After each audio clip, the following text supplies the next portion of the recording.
to get pulled up into some crap. How many times in your life were you with some homies, y'all are wilding out, they're wilding out, maybe you always had that one dude who's way more wilding out than everybody else, and you'd go like, hey man, you're gonna get us into some serious trouble. The rest of us are trying to like walk the line of trouble, but you're crazy gonna get us into some deep doo-doo here. Yeah. Right? Absolutely. Unfortunately, I was usually that guy. As I said, we start with a proverb every day. Today's proverb is going to be Proverbs 13 and 20. Do you want to read it? I do.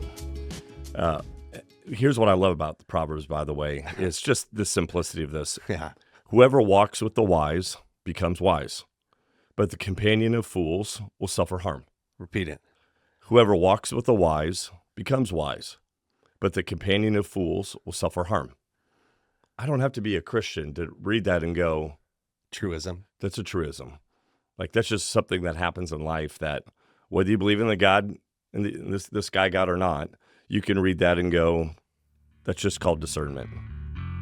Hey guys, if you're enjoying this content, we just ask you to go on and like, subscribe, and leave a comment. Comments mean all the difference in the world. Yeah, the views, the subscriptions, everything you do is what helps support our mission, and it's what makes us move forward further. So thank you for your support. Now back to the show. Yeah, if I'm hanging out with wise people and I'm paying attention, I'm going to glean some of that wisdom off them. Yeah, chances are. It's very likely. Yep. If I'm hanging out with people acting crazy, I'm going to get pulled up into some crap. How many times in your life were you with some homies, y'all are wilding out, they're wilding out, maybe you always had that one dude who's way more wilding out than everybody else, and you'd go like, hey man, you're going to get us into some serious trouble. The rest of us are trying to like walk the line of trouble, but your crazy ass going to get us into some deep doo-doo here. Yeah. Right? Absolutely. Unfortunately, I was usually that guy. What do they say? Hey, oh, duh. We've talked about your story. What were they about to get you on? An actual crime? Did you actually do anything, or were they going to get you on conspiracy? Well, I had actually done it, but they didn't catch me. But it didn't matter. It's still conspiracy. It's still conspiracy. So, and it's the homies you're hanging with that'll get you caught up and dialed up into that whole thing. It wasn't you initially they were looking at. They're looking at the guy over here who's so wilding out. Yeah. And then again, they see you associating with them, and they know that you're part of it. They do. It's as simple as that. I remember I lived in Minneapolis for a number of years.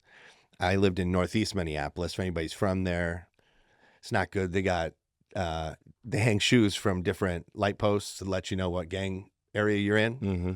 We have blue shoes by ours. And I lived with this dude who was Somali guy. He had moved to the States from Somalia. He was a nice enough guy. I thought at work he had an extra room for rent, and I needed a room to rent. And he had this big, cool house.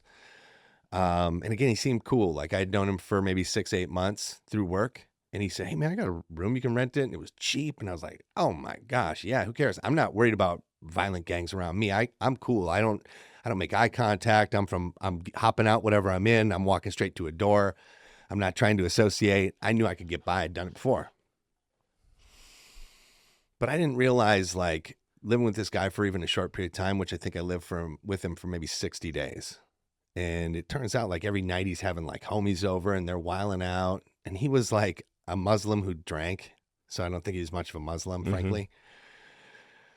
One thing leads to another, and I came home from work, and there's maybe like 13 guys in the house, and there's one woman that's there, and she's screaming at these guys about this and that, and they're all speaking a language I don't understand.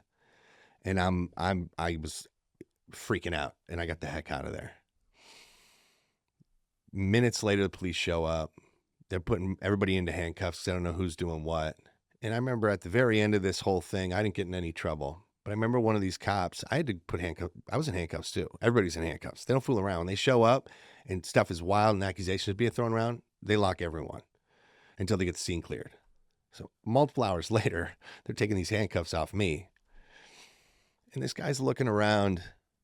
And I mean, he could see it from a million miles away. He looks around, he goes, something's out of place here. And it's you. What is this? What are you involved in? You speak this language? I said, no. And he goes, well, what are you doing here? And I said, I'm just renting a room. He goes, think you should rent a room somewhere else.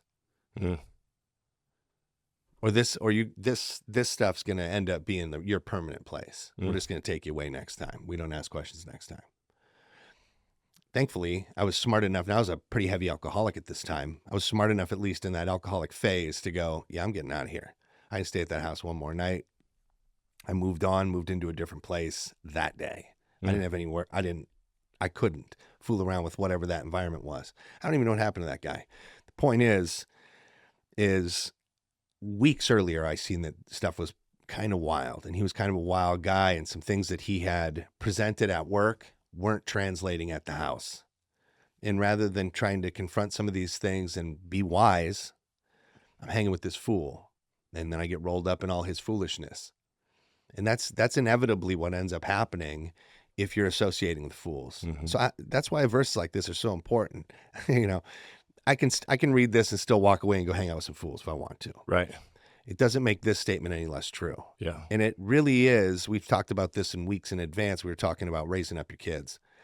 And that's what's so important today for Andy and I is we recognize the foolishness of our past, and we try to teach our kids while they're young this kind of stuff. Like, hey, bud, because nobody ever said this to me. Proverbs 13:20, whoever walks with the wise becomes wise, but the companion of fools will suffer harm. My dad said plenty of times, that kid's a trouble. Right. Stay away from him. Yeah. But he never told me hey, there's a smart kid. Why don't you try to associate yourself with them? There wasn't that contrast, and it certainly wasn't biblically. I didn't grow up in that kind of a house. But we're trying to help our kids to see this stuff now. Hey, here's the better path. That's right. That's the whole point of the show.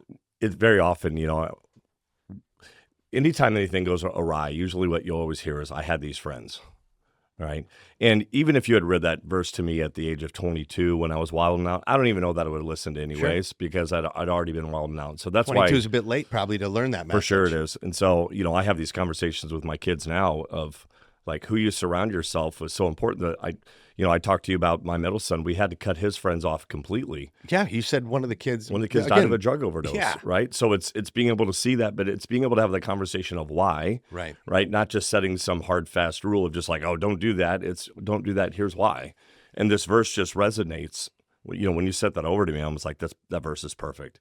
This just explains everything, every conversation I have with my boys about who you're surrounding yourself with. Mm-hmm. You're, as Pastor Rick Garrett said, you're a sum total of the people you spend the time with in your life, right? And so who we choose to hang out with, and that puts us into the next, just spins us right perfectly into our conversation today of if you want to be a mature Christian and walk with Christ, you have to surround yourself with people who have been walking that path for a while. And it's not just so that I am strengthened, but it's also so that I can learn.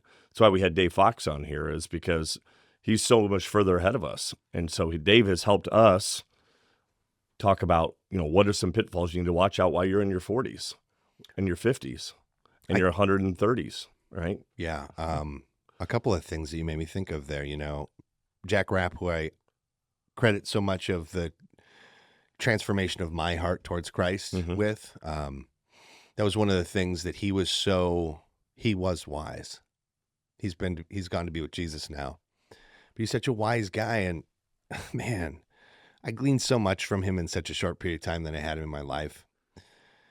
I told you about when he walked in the room, he didn't have to say much, just something came off him.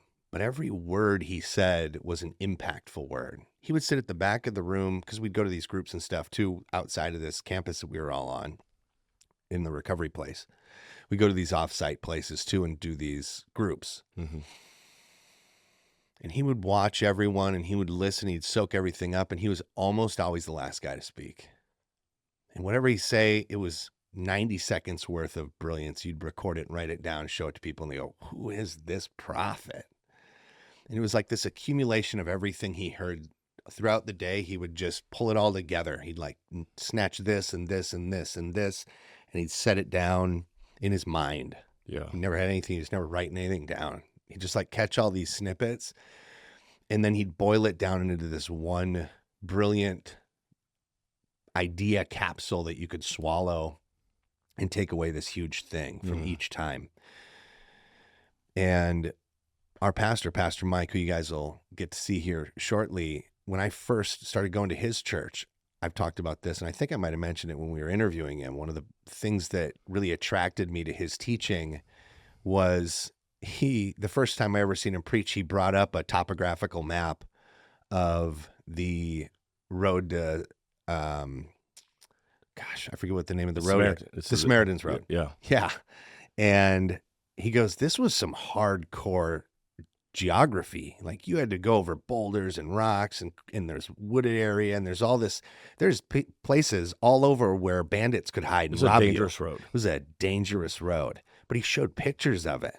And he got into this picture painting, and then he unpacked the Bible verse.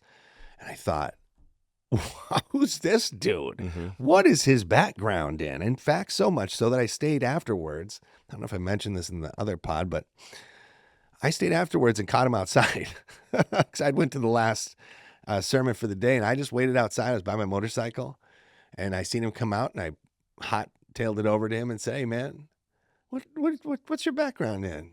And then we started talking, and he invited me out for lunch. I think we had lunch shortly thereafter the first time. And I say that to say this, like, you see these people that are intelligent, charismatic, and really have they're settled though too. That's the thing. It's not like this erratic energy of intelligence that you can see on TV sometimes from some folks that are smart. I'm separating it from that. I'm saying there is a security, a peace that is settled upon this intelligence as well. So there's this well-rounded nature about an individual that is attractive. And then you find out that's because of Jesus. And that's where, you hang with these wise and you'll become wise. Yeah. Is because all of that starts to like exude off them. And then as you go to the ultimate source of knowledge, you go to God, which is where they got theirs. All of a sudden you start realizing like, oh, this is a fountain that overfloweth with all those characteristics that are attractive. Yeah. Yeah. Which I think what we need to be wise even in that though, because you have these charismatic, great speaking, sound intelligent people, but they have the fruits of the Spirit. They don't have you can check against. That's right. Exactly. There's a great list biblically. Yep. Where's that found at? It's found in, I think it's Ephesians. Okay. The fruit of the Spirit. We'll look it up. Yeah. Don, you want to look that up? Fruits of the Spirit? I'll look it up. Now keep going. That's going to drive me nuts. When it lists the fruits of the Spirit, it lists all these things. So that's how you can go about saying like, okay, so this guy has some good qualities, but is he a snake? I'm sorry, it's Galatians, yeah. Galatians 5:22 and 23. Will you read it? Yeah, absolutely. You can ask yourself, is this guy like a snake oil salesman or is he the real deal? And then you'll start looking for these fruits of the Spirit. Does he display these? By the way, it'll take a while.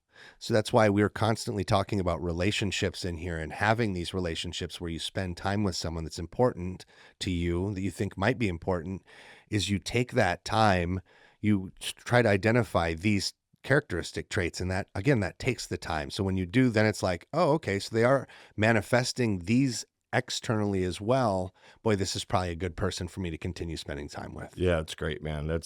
But the fruit of the Spirit is love, joy, peace, forbearance, kindness, goodness, faithfulness, gentleness, and self-control. Against such things there is no law. And so the question we ask is, how do you know somebody is a follower of Christ? The Bible talks a lot about this. You'll know their mind by their fruit. And so when they talk about fruit, they're talking about what is the evidence of their life that they're followers of Christ. Well, they're peaceful, and they're gentle, and they're kind, and they're loving. Those are the attributes we want to look at. So if you're looking to follow somebody, you have some new, hot, flashy pastor who comes on the scene who's super charismatic, who can speak well, and you find life from.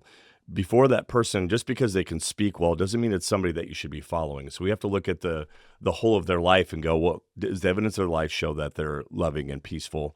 Because that is somebody that truly has the Holy Spirit. And that is the person that you want to follow, is somebody that is exuding the fruits of the Spirit. Part of wisdom is this idea of discernment. And discernment is basically you being able to look at the situations going on and making a right decision using the wisdom that God has given.